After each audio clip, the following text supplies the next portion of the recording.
Welcome back, ladies and gentlemen, to another episode of the PT on Ice Daily Show with your co-hosts this week, Dr. Alan Fremdahl. Good morning. Myself, Mitch Babcock.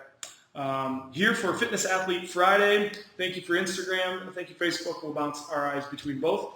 And thank you to podcast viewers as well. Podcast numbers have been blowing us away. So thanks for your continued downloads on that, whether it's on your drive to work or your drive home, or you got your family and kids in the car with you and you're making them listen to it as well. Appreciate that so much. Alan, tell them what we're doing today. Why are we sitting here together? Today, we're going to do a Q&A. We used to do this a lot. We used to do this. PT on Ice, for those who have been listening since the beginning, used to have seasons. And we used to actually take a break. And at the end of every season, we would do a Q&A. And Mitch and I were talking the other day that we kind of miss doing that, miss getting your questions, answering your questions about problems and issues and questions you have in the gym and the clinic, versus just jumping on here and yelling at you for 15 minutes every day. So this week we thought we would take questions for Fitness Athlete Friday. So we've been posting on Instagram and Facebook the past couple of days asking for your questions. And we had 8 brave folks give us their questions. So we're going to answer your questions live today on The Daily Show. So we're here, Q&A. Alan, what's the first question that came in? The first question from Mike Eckrich.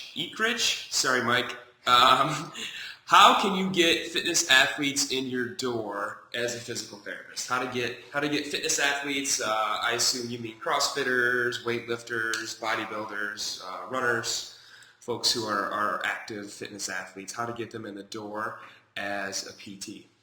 Good question, Mike. And I used to sugarcoat this a little bit more in some things.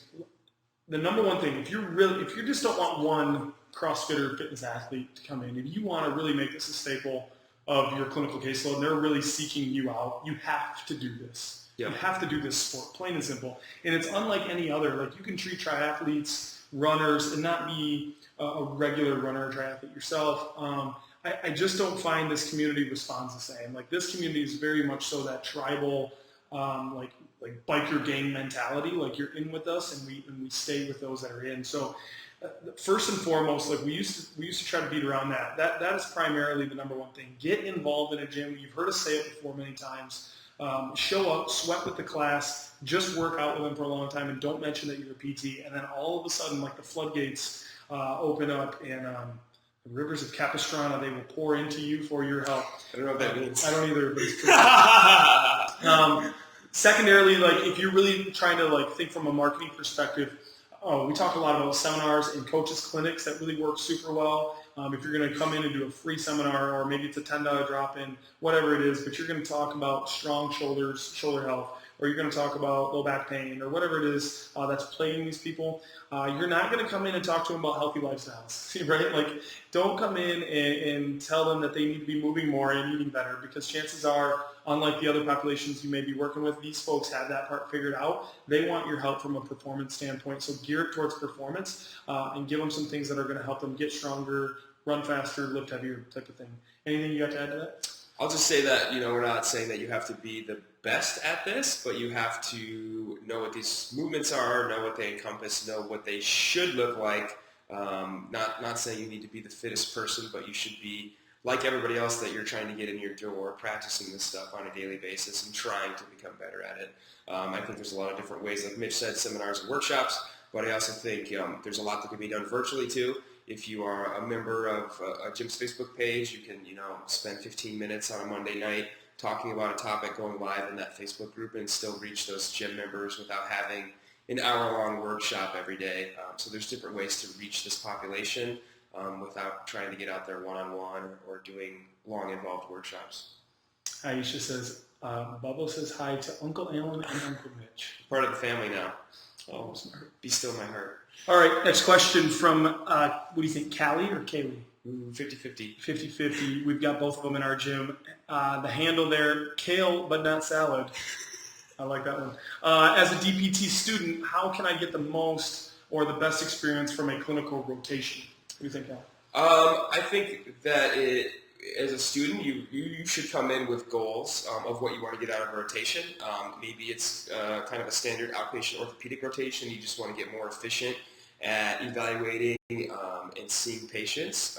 Maybe we have a student starting here in January, Rachel, who's going to get kind of more of a blended experience of treating, coaching, and then also kind of watching Mitch run the business of the gym and watching me run the business of the clinic and ice. And so that's a different clinical rotation, but coming in with the goal of wanting to see that spread. So knowing beforehand what you want to get out of that clinical rotation, definitely I think interviewing with the clinician that you're going to be underneath and making sure it's a good fit and that you're not about to have 12 weeks of hell because you don't vibe, you're not on the same wavelength, they're still doing TheraBand exercises and you want to get people deadlifting.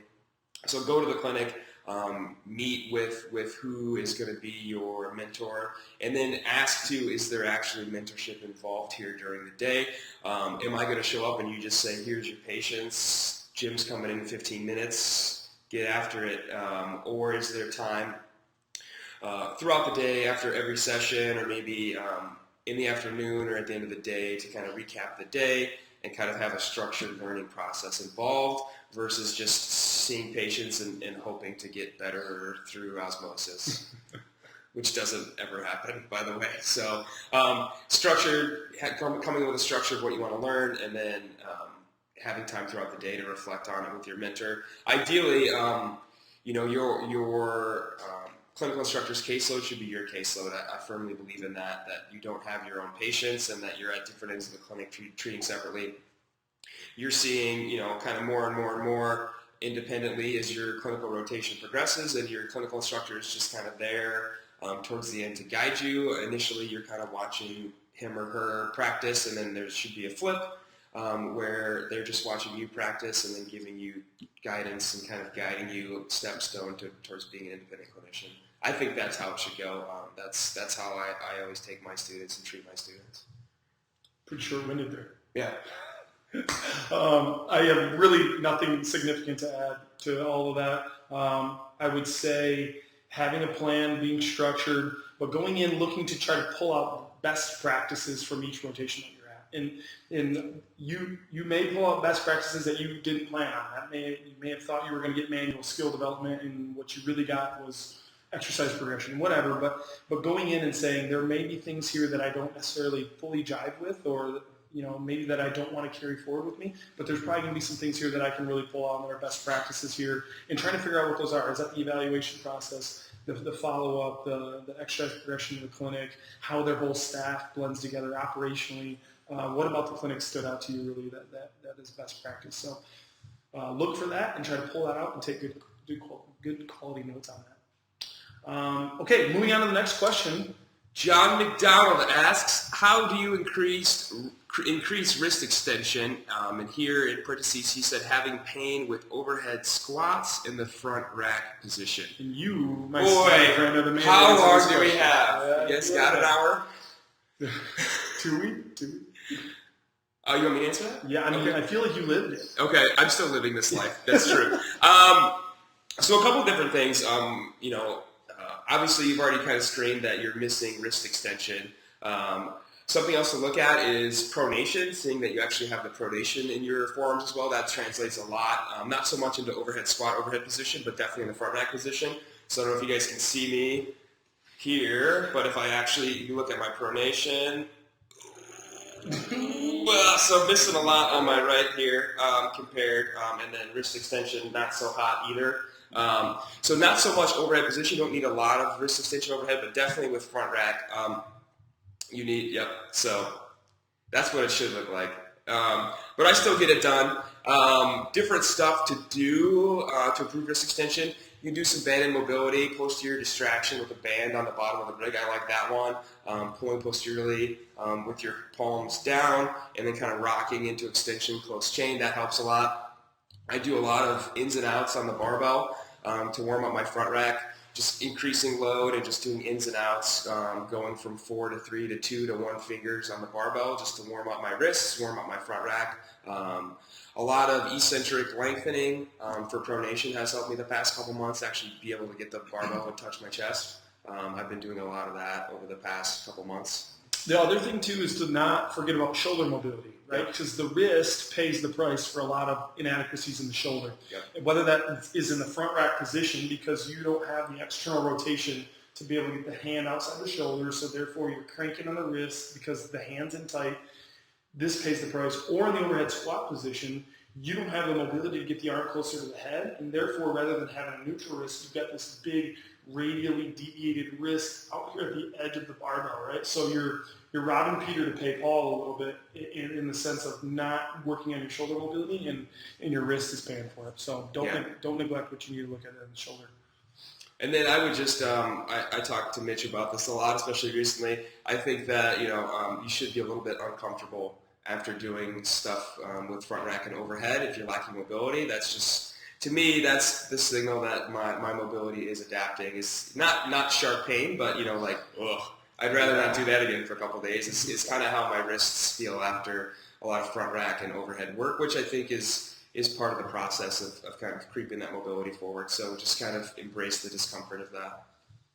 Cool. What's Micah got? Micah asks, what are your top exercises for pain with the lowering portion of a pull-up? Interesting question, Micah. Thank you for your submission. This is a good question, and I would say it depends on if it's a lowering portion of a strict pull-up versus the lowering portion of a kipping pull-up. The difference there, the dynamic nature and the speed at which we're lowering, right? So let's think that maybe it's the kipping pull-up that he's talking about. I'm coming down a little too fast. What we see a lot of times with the kipping pull-up is that the kip itself looks good, and then athletes drop straight down rather than a controlled push away from the bar, right? So if I can turn sideways, I'm going to help you.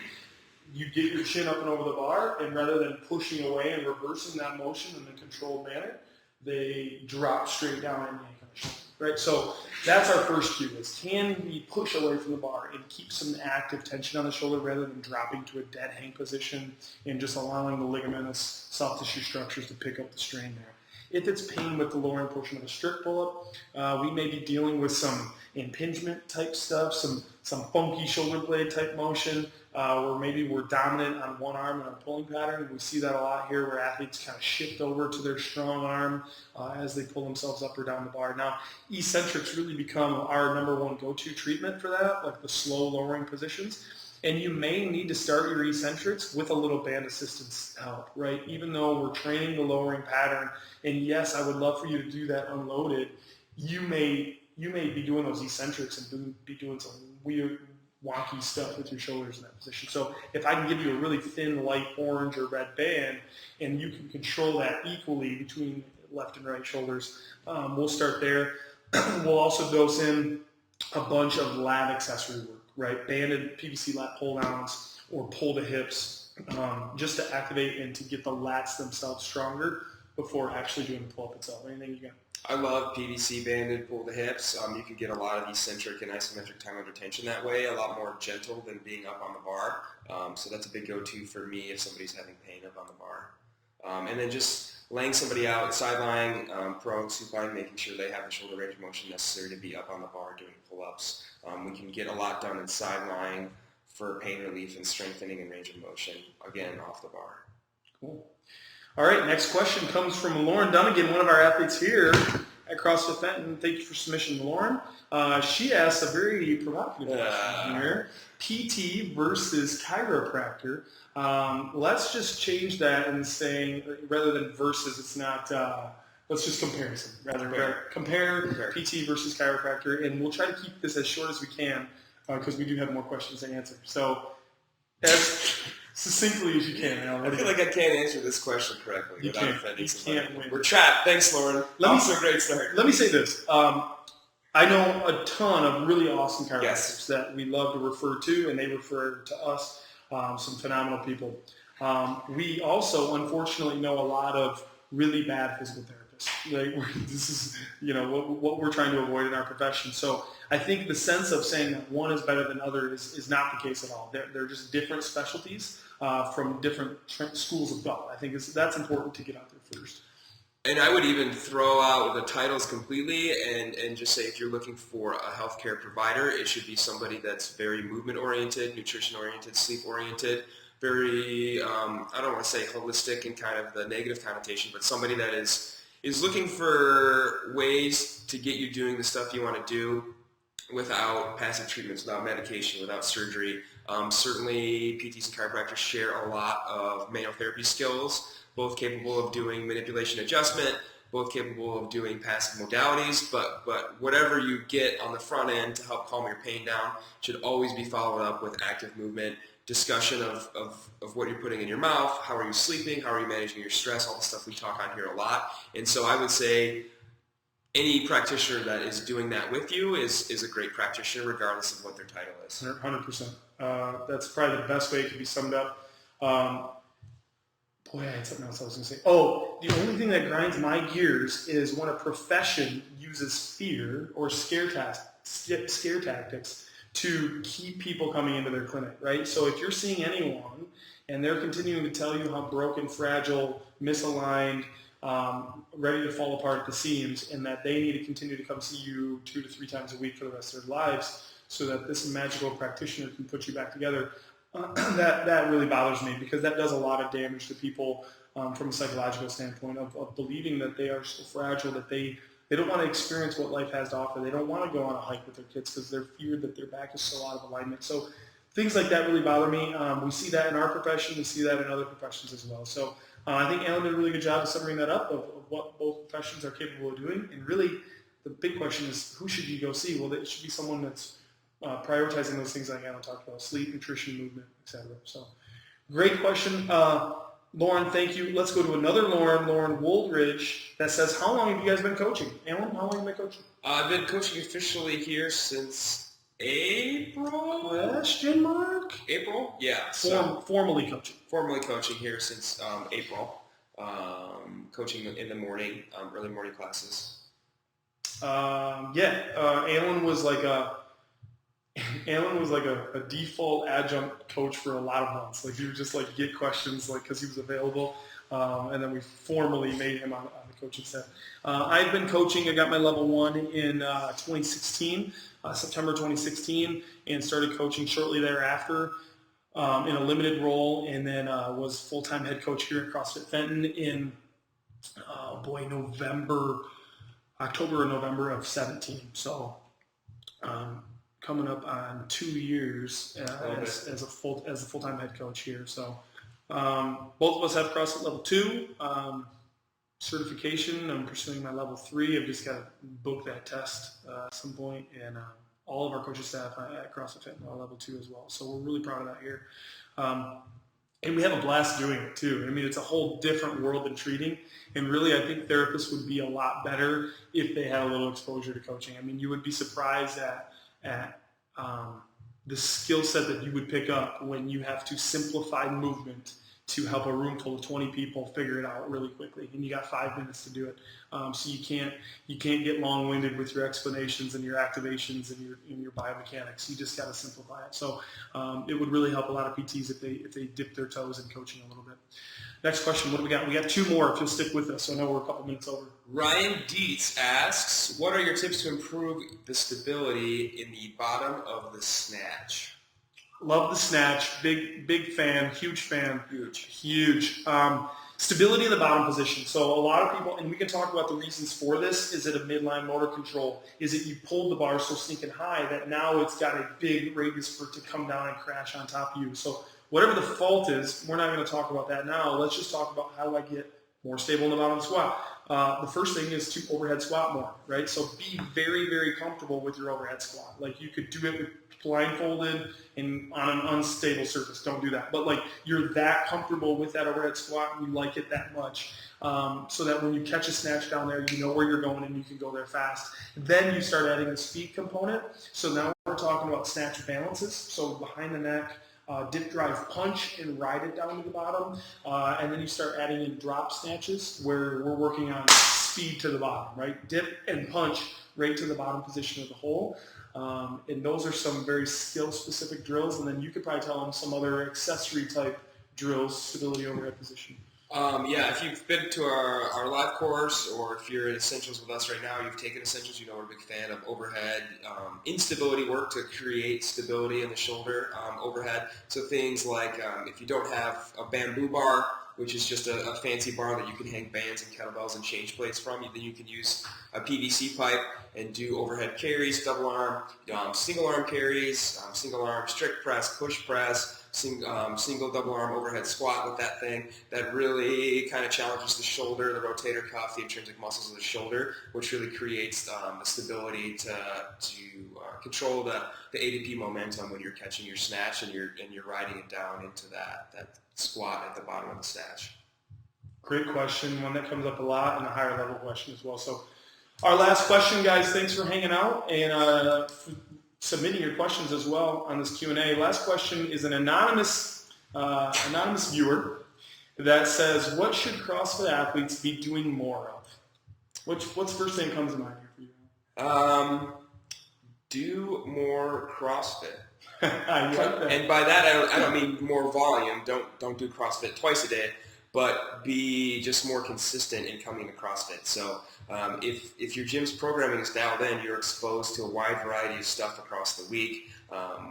Even just thinking this week, we've done heavy power cleans, we've done rope climbs with skill, we've done a cardio day.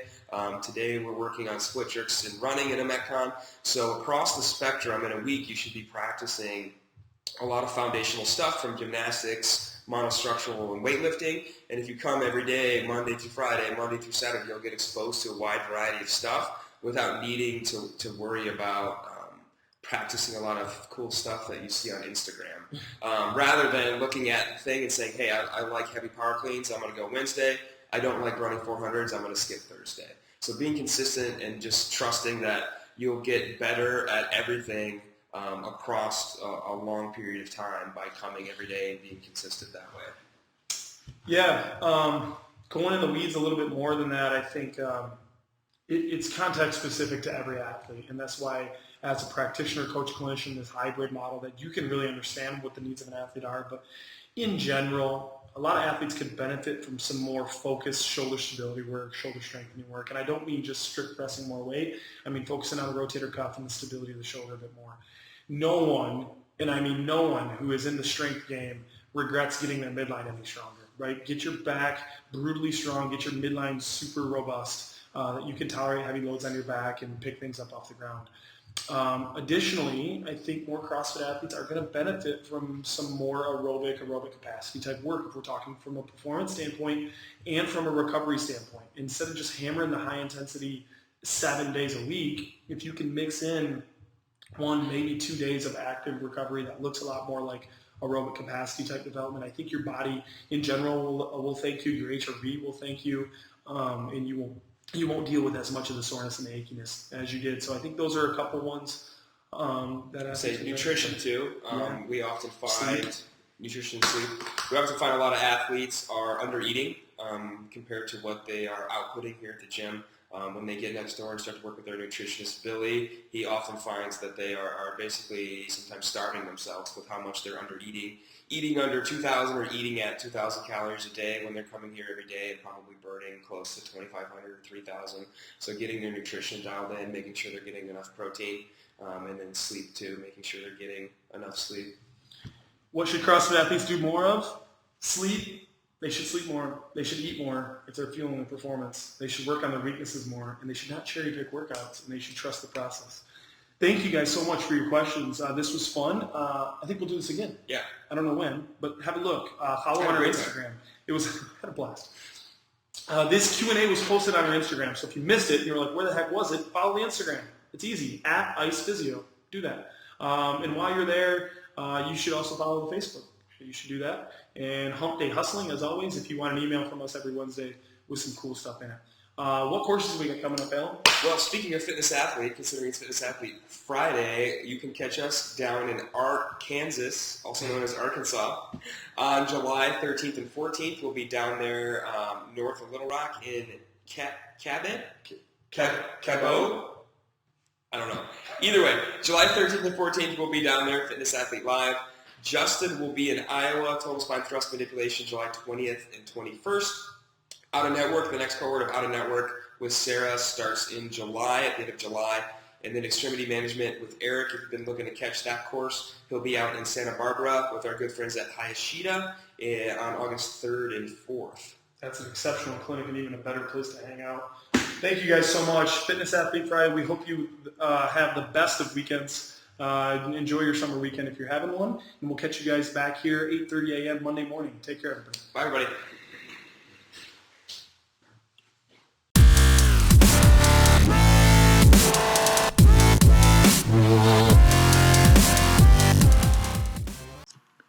Hey, thanks for tuning in to the PT on Ice Daily Show. If you enjoyed this content, head on over to iTunes and leave us a review. And be sure to check us out on Facebook and Instagram at the Institute of Clinical Excellence.